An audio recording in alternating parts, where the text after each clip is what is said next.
मुंबई में रहते हुए साहिल अपने माँ बाप का बिल्कुल ध्यान नहीं करता था। यहाँ तक कि वह उनसे कोई मतलब भी नहीं रखता था। पहले तो वह फिर भी फ़ोन करता था, लेकिन जब से उसकी शादी हुई तब से तो उसने अपने माँ बाप को फ़ोन करना भी छोड़ दिया था।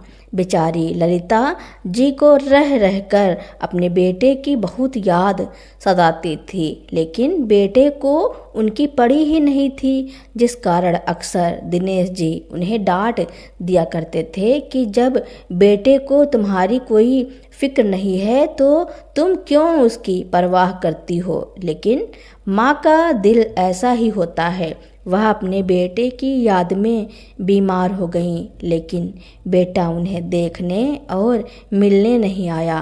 कुछ समय बाद उनकी माँ की मृत्यु हो गई, लेकिन बेटा उन्हें मुखाग्नि देने तक नहीं आया। इस बात से दिनेश जी बहुत आहत हो गए। उन्होंने अपने बेटे से सारे रिश्ते नाते तोड़ लिए।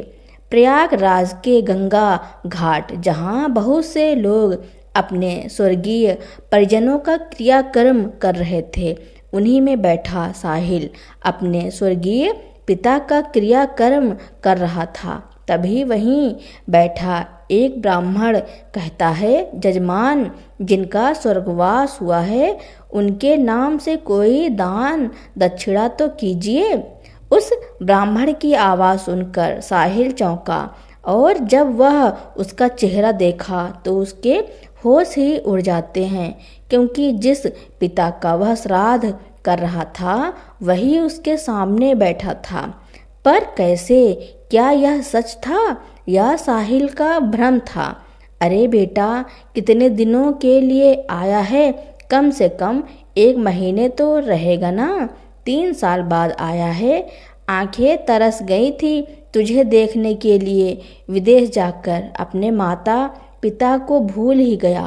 ललिता जी अपने बेटे साहिल से कहा, माँ, अब काम ही इतना होता है कि बिल्कुल भी समय नहीं मिलता। नाश्ते के समय दोपहर का खाना खाता हूँ, फिर सीधा रात का खाना खा पाता हूँ।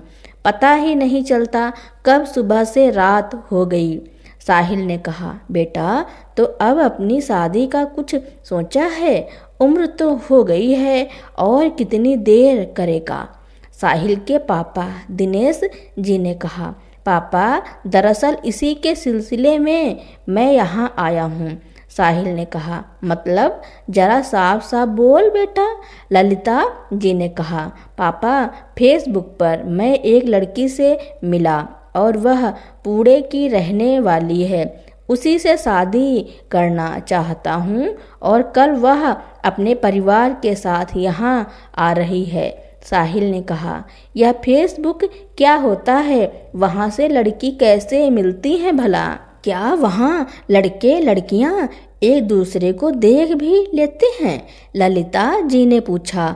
तो तू यहाँ बस शादी के लिए आया है और हम बेवकूफ़ समझ रहे थे कि हमसे मिलने आया है। पर बेटा, एक बात बता, आजकल यह ऑनलाइन पर भरोसा कैसे कर सकते हो? दिनेश जी ने कहा, पर यह सब क्या है, जरा मुझे भी तो बताइए ना। ललिता जी ने कहा, अरे ललिता, यह फ़ोन पर एक दूसरे के बिना मिले बातें करते हैं, और जो उन्होंने वहाँ लिखा होता है वही देखकर साहिल जैसे लोग फंस जाते हैं। बेटा, तू इतने सालों से बाहर रहकर भी दुनियादारी को समझ नहीं पाया? दिनेश जी ने अपने बेटे से कहा, पापा, मैं सब पता कर लिया हूँ। ज्योति और उसका परिवार बहुत ही अच्छे हैं, और प्लीज़ उनके सामने कुछ उल्टा सीधा मत बोल देना। मैं अभी जाता हूँ, उनके लिए होटल का इंतज़ाम करना है, क्योंकि पुणे से वह यहाँ आएंगे। प्रयागराज तो कम से कम कुछ दिनों तक रहेंगे, इससे हमें उन्हें और भी जानने का मौका मिल जाएगा। साहिल ने कहा। उसके बाद ज्योति आ जाती है। उसके घर वाले और ज्योति दोनों ही दिनेश जी और ललिता जी को अच्छे लगते हैं और उनकी चट मंगनी पट ब्याह हो जाता है। शादी के बाद साहिल कहता है, पापा अब मैं और ज्योति मुंबई में ही शिफ्ट होने की सोच रहे हैं, पर तुम्हारे विदेश की नौकरी वहाँ क्या होगा? दिनेश जी ने कहा, मुझे मुंबई में भी अच्छी नौकरी मिल गई है तो अब मैं वहीं नौकरी करूँगा। साहिल का इतना कहते ही ललिता जी कहती हैं, अच्छा है, कम से कम अब हम जब चाहें अपने बेटे से मिल तो सकेंगे, वरना इतनी दूर चला गया था कि मिलने के लिए आंखें तरस जाती थी। मेरी बहू के कदम बड़े ही शुभ हैं, इसके आते ही मुझे मेरा बेटा भी मिल गया। उसके बाद साहिल मुंबई में ज्योति के साथ रहने लगा। कुछ महीनों बाद दिनेश जी साहिल को फ़ोन पर कहते हैं कि बेटा, पहले तू हमें विदेश में रहकर भी दिन में एक बार तो फ़ोन कर ही लेता था, पर अब तो यहाँ रहकर भी 3-4 दिनों में भी फ़ोन नहीं करता। हम तुझे नहीं करते क्योंकि पता नहीं तू कब बिजी रहेगा, पर तेरे फ़ोन का इंतज़ार तो हम करते रहते हैं। बेटा, बहू भी हमें कॉल नहीं करती। ओहो पापा, हमारे पास आप लोगों को कॉल करने के अलावा और भी बहुत सारे काम होते हैं। दिन भर थके हारे होते हैं, आप लोगों की तरह फालतू में नहीं बैठते हैं। इसे फ़ोन लगाया, उसे बात किया, यूं ही पूरा दिन निकाल लिया। यह कैसी बात कर रहा है तू बेटा? हम तुझे कॉल करने को ही तो कह रहे हैं। बेटा, तू जानता है अब मैं रिटायर हो गया हूँ, फिर भी तुझसे कभी हमारे खर्च का नहीं कहता। जो वृद्धा पेंशन हमें मिलती है उसी में घर खर्च चल रहा है। दिनेश जी ने कहा, आप तो ऐसे कह रहे हैं जैसे आप खर्च ना मांगकर हम पर कोई एहसान कर रहे हैं। पेंशन है तो इसी से चलाइए। मैं कोई करोड़ों रुपया नहीं मांगता जो आप लोगों को बांटता रहूं। यहाँ मेरे खुद के खर्चे पूरे नहीं हो रहे, आप अपने ही सुना रहे हैं। अब फ़ोन रखिए, मुझे बहुत सारे काम हैं। यह कहकर साहिल फ़ोन रख देता है। दिनेश जी उदास हो जाते हैं और उन्हें ललिता जी कहती हैं कि सुनिए जी, उसकी बातों का बुरा मत मानिए, वह इतने महंगे शहर में रहता है, कौन जाने सच में उसके बहुत खर्चे होंगे। हम तो यहाँ आराम से रह रहे हैं। पर ललिता, हम भी बूढ़े हो गए हैं तो सहारा हमें भी चाहिए होगा ना। कहाँ उसे हमें अपने पास रखना चाहिए और कहाँ वह हमें एक तरफ कर अपनी गृहस्थी में व्यस्त हो गया। चलो जैसा उसे ठीक लगे, दिनेश जी ने कहा। ऐसे ही दिन धीरे धीरे बीतने लगे और ललिता जी बीमार पड़ गई। उन्होंने ऐसा बिस्तर पकड़ा कि फिर कभी ना उठी। उनके इलाज में दिनेश जी की सारी जमा पूंजी भी चली गई। कितनी बार साहिल से पैसों के लिए कहा, पर उसने सीधा सीधा मना कर दिया। इधर ललिता जी की मृत्यु हो जाती है और उधर दिनेश जी ने भी अपना मन कठोर कर लिया और ना तो कभी साहिल को कॉल करते और ना ही साहिल उन्हें कॉल करता। वह अपने पापा को बिल्कुल ही भूल गया था, कभी उनका ख्याल भी नहीं आता। एक दिन साहिल ज्योति से कहता है, ज्योति, पापा कॉल नहीं करते, कहीं मर वर तो नहीं गए? अरे मर गए होंगे तो वह घर बेचना पड़ेगा ना। वैसे उनके पास उस घर के सिवा है ही क्या। मैं क्या सोच रहा हूँ, एक बार चलें प्रयागराज। पर कहीं पापा ने हमें घर में आने से मना कर दिया तो? मम्मी के अंतिम संस्कार में भी हम नहीं गए थे, अब जाकर क्या कहेंगे उनसे? ज्योति बोली, अपनी तबीयत का बहाना बना दूंगा, पर इस तरह से वह घर तो हाथ से नहीं जाने दे सकता ना। पता है गंगा के किनारे होने से उस घर की कीमत कितनी है। अगर उस घर को हमने बेच दिया तो यहाँ एक बड़ा फ्लैट ले सकते हैं। साहिल प्रयागराज जाने की योजना बना ही रहा था कि अचानक एक सुबह उसके घर के दरवाजे की बेल बजी। जब ज्योति ने दरवाज़ा खोला तो देखा दिनेश जी अपना बैग लिए खड़े हैं। उन्हें देखकर ज्योति चौंकते हुए बोली, पापा आप? इतने में साहिल पीछे से आकर कहता है, अरे पापा आप ऐसे अचानक, खबर भी नहीं किया।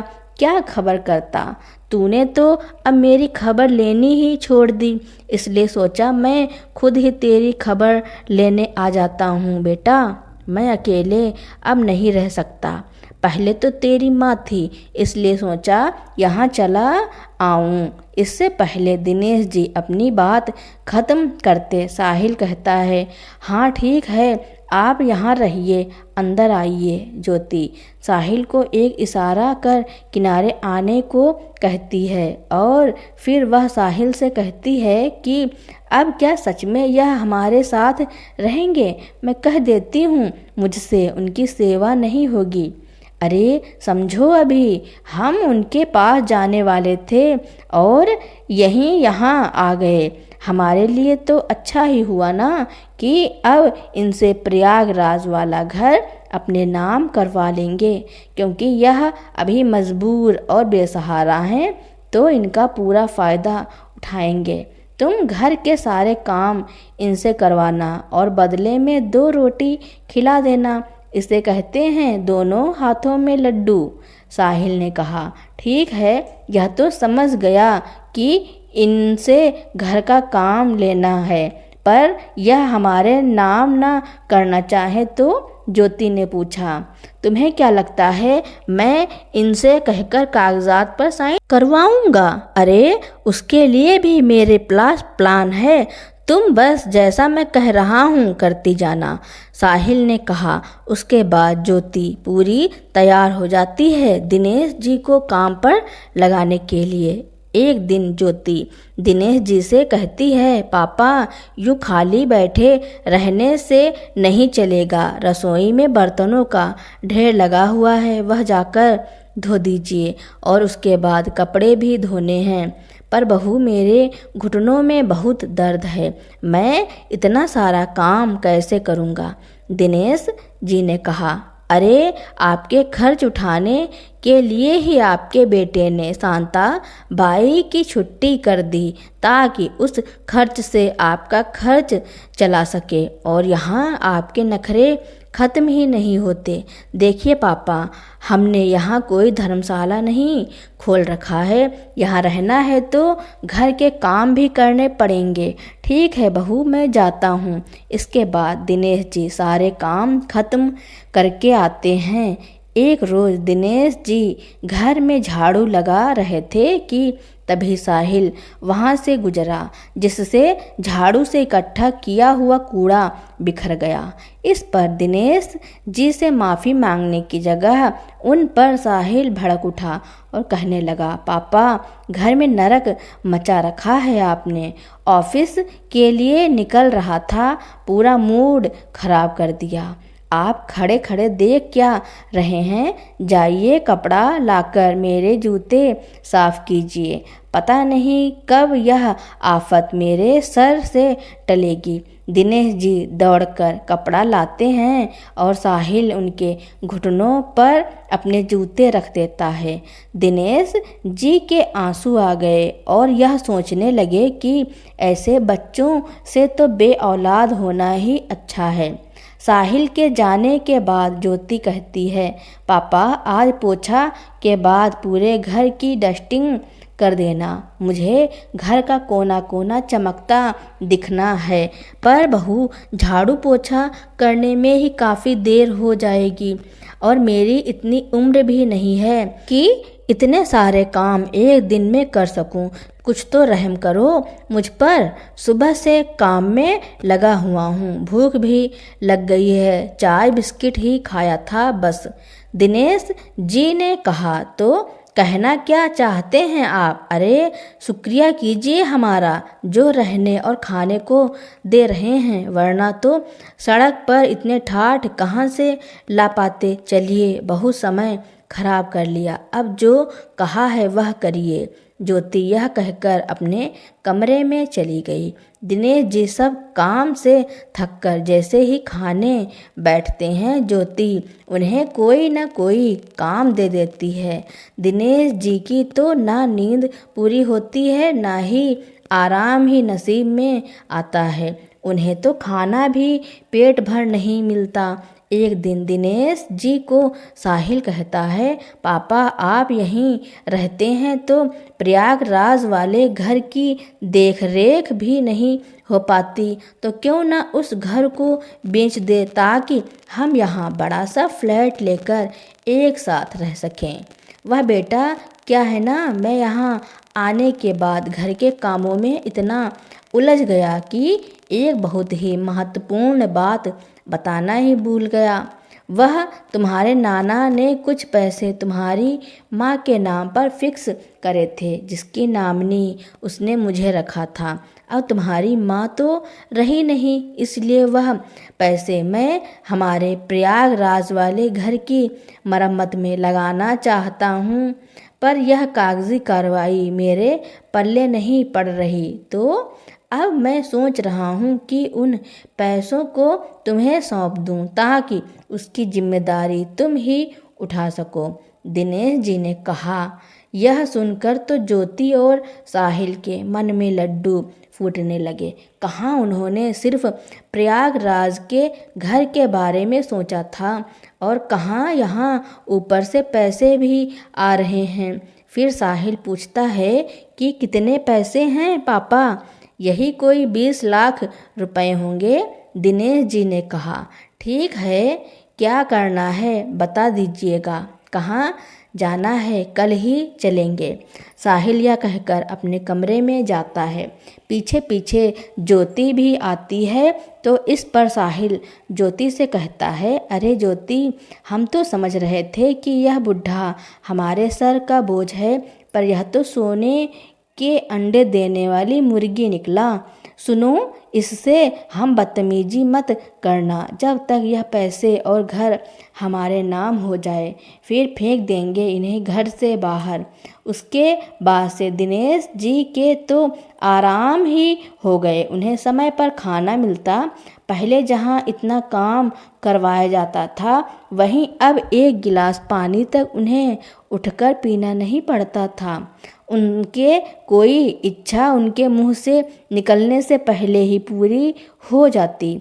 ऐसे ही कुछ दिनों तक चलता रहा। फिर एक दिन दिनेश जी सुबह सुबह अपना बैग लेकर कहीं जाने के लिए तैयार खड़े थे कि तभी साहिल और ज्योति उनसे पूछने लगते हैं, कहाँ जा रहे हैं आप पापा? आप तो कह रहे थे कल मेरे अकाउंट में 20 लाख रुपए आ जाएंगे, वह भी नहीं आए। साहिल के यह पूछने पर दिनेश जी कहते हैं, बेटा कोई पैसे होंगे तब तो आएंगे ना। क्या मतलब आपका? साहिल ने पूछा। बेटा वह क्या है ना, पैसे तो मेरे पास हैं और उस दिन जो तुमने मेरे अकाउंट में देखा वह मेरे ही पैसे थे, तेरे नाना की कोई डिपॉजिट नहीं। वह तो बस मुझे कुछ दिनों के लिए यहाँ रहना था, इसलिए यहाँ आया था, पर जब देखा तुम लोगों का अत्याचार बढ़ता ही जा रहा है तो मुझे वह तरकीब लगानी पड़ी। दिनेश जी ने कहा, कैसी तरकीब और आपके पास इतने पैसे कहाँ से आए? साहिल ने पूछा। बेटा अपनी माँ के बारे में एक बार भी नहीं पूछता, वह भी तब जब वह मरते वक्त पड़ी पड़ी तुझे पुकार रही, उसे देखने तक नहीं आया। ऐसी औलाद के लिए मैं क्या पैसे और घर रखूँगा? कभी हमारी कोई परवाह की है तुमने? तो उसके पास मैं रहने क्यों आऊँगा? दरअसल हमारा घर फिल्म की शूटिंग के लिए कुछ महीनों के लिए दिया था, तो ऐसे में मुझे एक रहने की जगह का इंतजाम करना था। हालांकि मुझे काफ़ी पैसे दिए फिल्म वालों ने, पर मैं उन पैसों से एक घर यहाँ मुंबई में लेना चाहता था, तो मेरे यहाँ आने से दो काम हो गए। एक, कुछ दिनों तक यहाँ मुफ्त में रहने को मिल गया, और दूसरा यहाँ एक घर भी लेना था, वह भी ले लिया।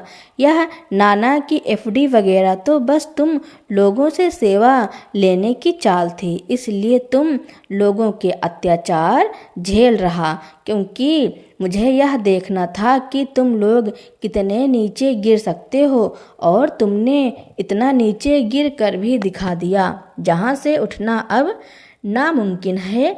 उस दिन मैंने तुम दोनों की पूरी योजना सुन ली थी, और तभी मैंने यह योजना बनाई थी। अब मैं चला अपने घर प्रयागराज, और हाँ, जिन पैसों का घमंड तुम्हें था ना, अब मैं भी वह घमंड करूँगा, क्योंकि मुंबई में बड़ा घर लिया है मैंने, जिसको किराए पर दूंगा। और इस गलतफहमी में मत रहना कि मेरे मरने के बाद यह सब तुम लोगों का होगा। मैं सब कुछ दान कर दूंगा, पर तुम्हारी जैसी औलाद को एक फूटी कौड़ी भी नहीं दूंगा। यह कहकर दिनेश जी चले गए।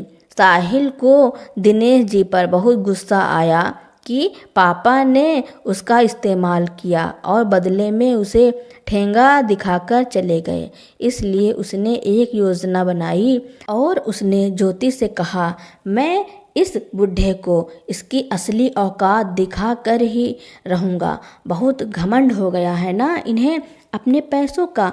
मैं भी देखता हूँ किसे दान करेंगे। यह अपनी सारी प्रॉपर्टी, इनका सब कुछ मेरा होगा, मेरा, सिर्फ मेरा। आप जाओ पापा, मैं आता हूँ पीछे से। उसके बाद साहिल कुछ लोगों को पैसे देकर प्रयागराज वाले घर में आग लगवा देता है, और वह दिनेश जी के घर के अंदर जाने के बाद ही यह सब करवाता है। इसे हादसा बताकर साहिल कुछ रोना धोना करता है, और आज दिनेश जी का श्राद्ध कर रहा था प्रयागराज के गंगा घाट पर। तभी उसे एक ब्राह्मण के रूप में दिनेश जी दिखते हैं, जिसे देखकर वह डर कर खड़ा हो जाता है। पापा आप? साहिल ने कहा। हाँ मैं। तुम्हें क्या लगा मुझे मार कर सब कुछ हथिया लोगे? दिनेश जी ने कहा। पर पापा आप जिंदा कैसे हो? अब समझा, कोई बहरूपिया ना हो जो पापा के पैसों पर कब्जा करने आए हो, पर जो अपने पिता को जिंदा जला सकता है। तो तुम जैसे ऐरो गैरो बहरूपियों का तो क्या ही मजाल। अभी भी वक्त है, भाग जाओ यहाँ से वरना। साहिल ने कहा, वरना क्या? मैं तो उस दिन इस घर में था ही नहीं। मैं तो अपने मुंबई वाले घर पर ही रुक गया था। तेरे यहाँ से निकलने के बाद मैं बीमार पड़ गया था, तो हफ्ते भर में वहीं था, और तभी पता चला कि यहाँ आग लग गई। मुझे यकीन था यह काम तेरे सिवा और कोई कर ही नहीं सकता है। पर बेटा तेरा शुक्रिया जो उस घर को तूने आग लगाया। शूटिंग वालों ने घर का इंश्योरेंस करवा दिया था कि अगर कभी घर को कोई नुकसान पहुँचे तो उसका खर्च वह देंगे। अब वही इंश्योरेंस उस मकान को नया रूप देगा और मेरे घर की मांग और भी बढ़ जाएगी। पर अफसोस तुझे कोई फ़ायदा नहीं होगा। दिनेश जी ने कहा, उस दिन आप नहीं मरे तो क्या हुआ, आज मरेंगे, और आज तो सीधा गंगा में ही बहा दूंगा आपकी लाश को। मर तो आप पहले ही गए थे दुनिया के लिए, आज मेरे लिए भी मर जाएंगे। यह कहकर साहिल दिनेश जी को मारने आगे ही बढ़ रहा था कि पुलिस ने उसे पकड़ लिया। अरे आप लोग इस ढोंगी को पकड़िए जो मेरे पापा बनकर मुझे लूटना चाहते हैं, साहिल ने पुलिस से कहा।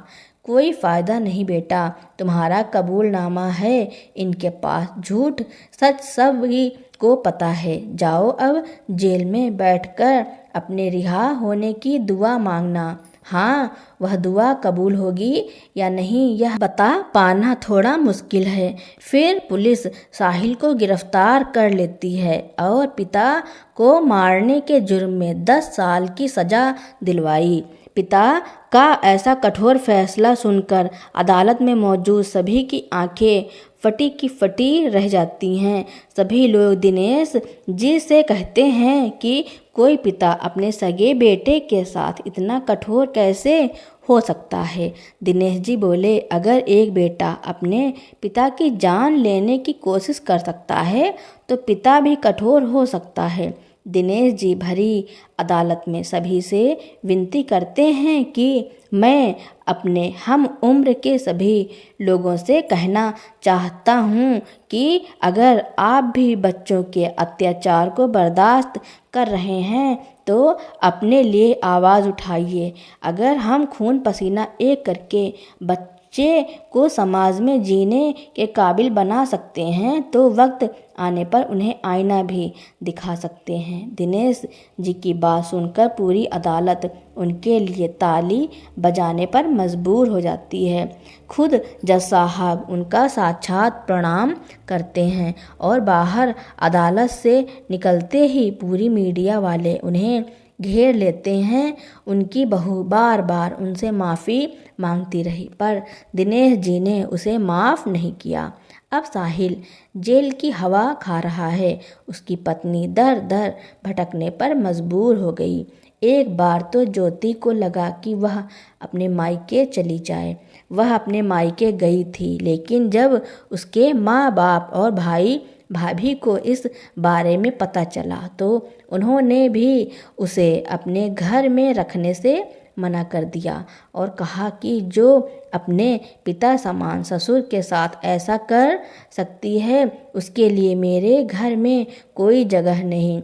अब उसे मजबूरन ससुर के घर में आकर अपने ससुर के सामने हाथ जोड़ने पड़े। तब ससुर ने उन्हें माफ़ कर दिया और वह अपने ससुर के साथ ही रहने लगी। तो दोस्तों, मेरी स्टोरी सुनने के लिए आपका बहुत बहुत धन्यवाद। ऐसे ही इंटरेस्टिंग स्टोरियाँ सुनने के लिए मेरे चैनल को लाइक, कमेंट, शेयर, सब्सक्राइब एवं बेल आइकन का बटन दबाना ना भूलना ताकि मेरी नई नई स्टोरियाँ आप तक पहले ही पहुँचती रहें।